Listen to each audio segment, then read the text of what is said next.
ಅಮ್ಮರೇ ತೊಳಿ ಯಜಮಾನ್ರೆ ನಂಗೆ ಬೇಡ.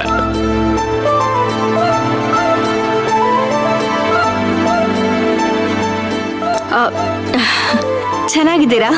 ಚೆನ್ನಾಗಿದೀವಮ್ಮ. ಚೆನ್ನಾಗಿದ್ದೀವಮ್ಮ. ನೀನ್ ಚೆನ್ನಾಗಿದೀಯಾ?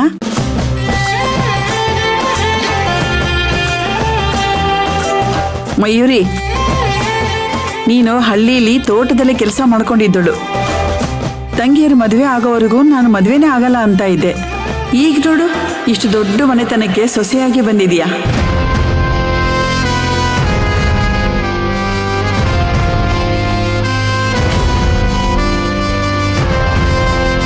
ನಿನ್ನ ನೋಡ್ತಾ ಇದ್ರೆ ತುಂಬಾ ಖುಷಿ ಆಗುತ್ತೆ.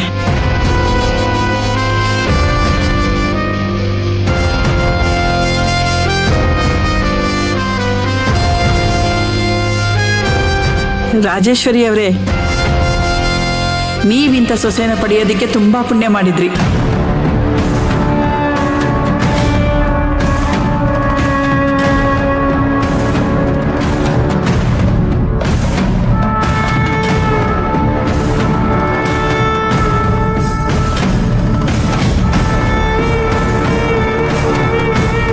ಹೌದು, ಎಷ್ಟು ಪುಣ್ಯ ಮಾಡಿದೀವಿ ಅಂದ್ರೆ ಆ ಪುಣ್ಯನ ನಮ್ಮನೆ ಒಳಗಡೆ ಇಟ್ಕೊಳಕ್ಕಾಗದೆ ಹೊರಗಡೆ ಹಾಕ್ಬೇಕು, ಅಷ್ಟು ಪುಣ್ಯ ಮಾಡಿದೀವಿ.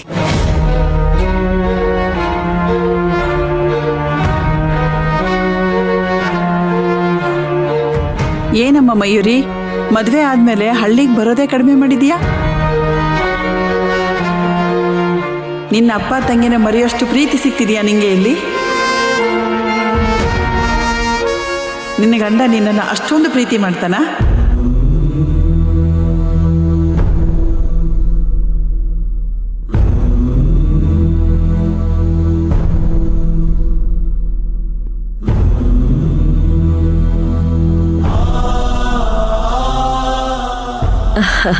ಹೌದೌದು,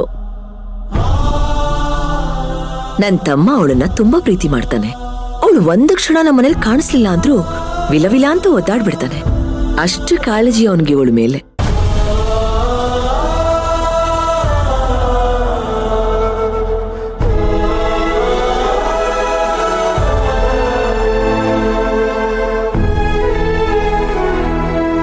ಅಕ್ಕ, ನೀನಾಗ ಹೇಳ್ಬಾರ್ದಿತ್ತು.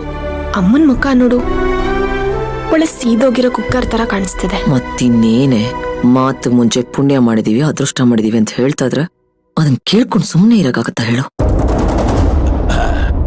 ಚಂದ್ರು, ನಿಮ್ ಕುಟುಂಬ ನೋಡಿದ್ರೆ ಖುಷಿ ಆಗತ್ತೆ. ಈಗಿನ ಕಾಲದಲ್ಲಿ ಕುಟುಂಬ ಅನ್ನೋದೇ ಇಲ್ಲ. ಆದ್ರೆ ನಿಮ್ ಕುಟುಂಬದಲ್ಲಿ ಎಲ್ಲರೂ ಹೀಗೆ ಒಟ್ಟಾಗಿ ಒಗ್ಗಟ್ಟಾಗಿರೋದು ನೋಡಿದ್ರೆ ನಮಗೂ ಇಂಥ ಒಂದು ಕುಟುಂಬ ಇರಬೇಕು ಅನ್ಸುತ್ತೆ.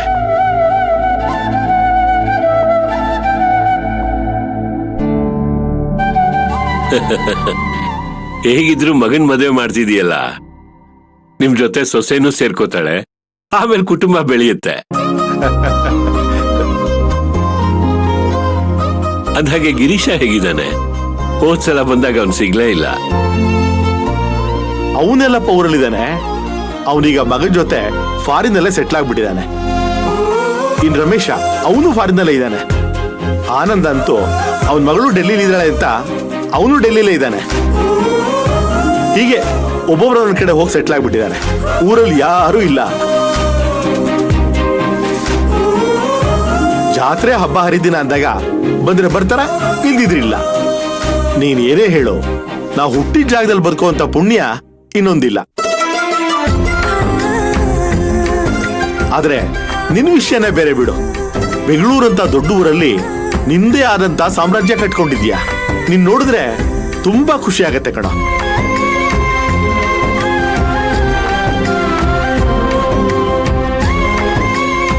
ಈ ಯಶಸ್ಸು ನನ್ನೊಬ್ಬನಿಗೆ ಸೇರಿದ್ದಲ್ಲಪ್ಪ, ನನ್ನ ಹಿಂದೆ ನನ್ನ ರಾಜೇಶ್ವರಿನೂ ಇದ್ದಾಳೆ.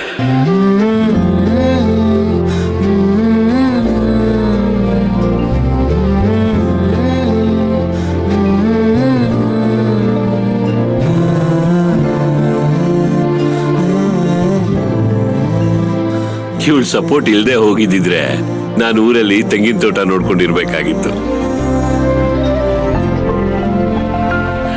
ಹಾಗ್ ನೋಡಕ್ ಹೋದ್ರೆ ಪೂರ್ತಿ ಕ್ರೆಡಿಟು ರಾಜೇಶ್ವರಿಗೆ ಹೋಗ್ಬೇಕು.